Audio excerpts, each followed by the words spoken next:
RacerForce.com.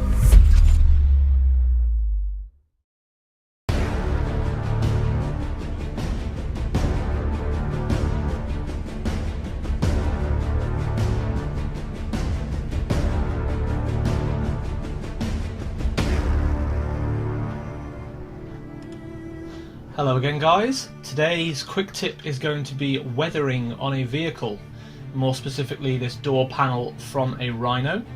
So I've already primed it with black and then I have base coated it with Rhinox hide to get a nice deep brown colour.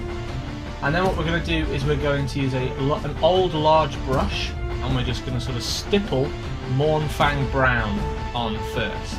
So this whole technique requires that you actually paint the rust or the chipped effect that you're going to go for first, then apply your top layer of paint, almost in a manner in which, you know, a real life vehicle or something would be done. You'd have that layer underneath your paint. So we're doing the reverse of normal techniques where you'd add the rust or chipping on top of the base coat. So you can see here I'm just using the large brush just to dab the paint on in areas.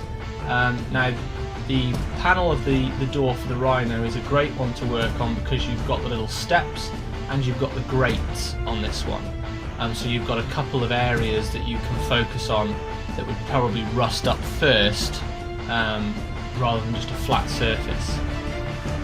So we're going to do the same technique now but with Scrag Brown.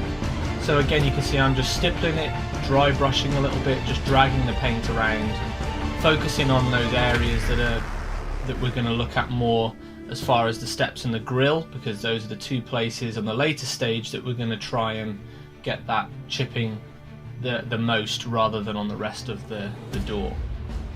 So the last colour we're going to do is Jokero Orange.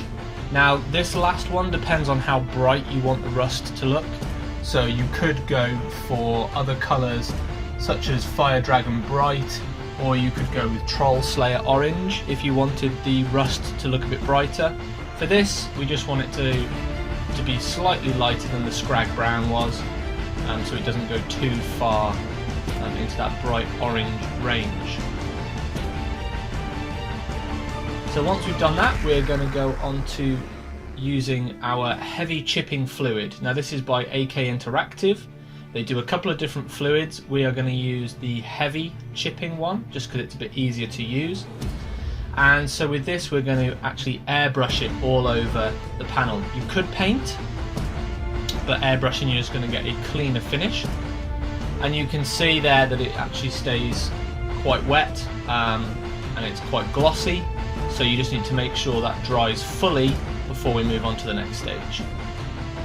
So what I've done here is I've airbrushed on our top coat. You could just paint on if you wanted, you just have to be careful if you paint to make sure it's nice and thin.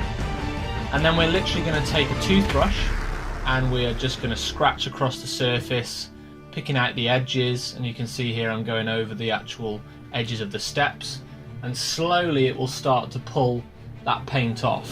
Now if you want to speed the process up slightly, you can just add a tiny bit of water to the tip of the toothbrush. A hard brush would work as well. If you see now, as I put that on and start scrubbing, it instantly starts to pull that paint off. The best thing about it is it comes off in a way that looks natural. It's like natural scrapes and scratches. You can use a toothpick on this, you could use a hobby knife, anything just to get those scratches and marks. And you can see there that looks far more realistic than adding it on top of the paint colour, and you'll get these natural paint scratches and flaking around the area in which you're doing.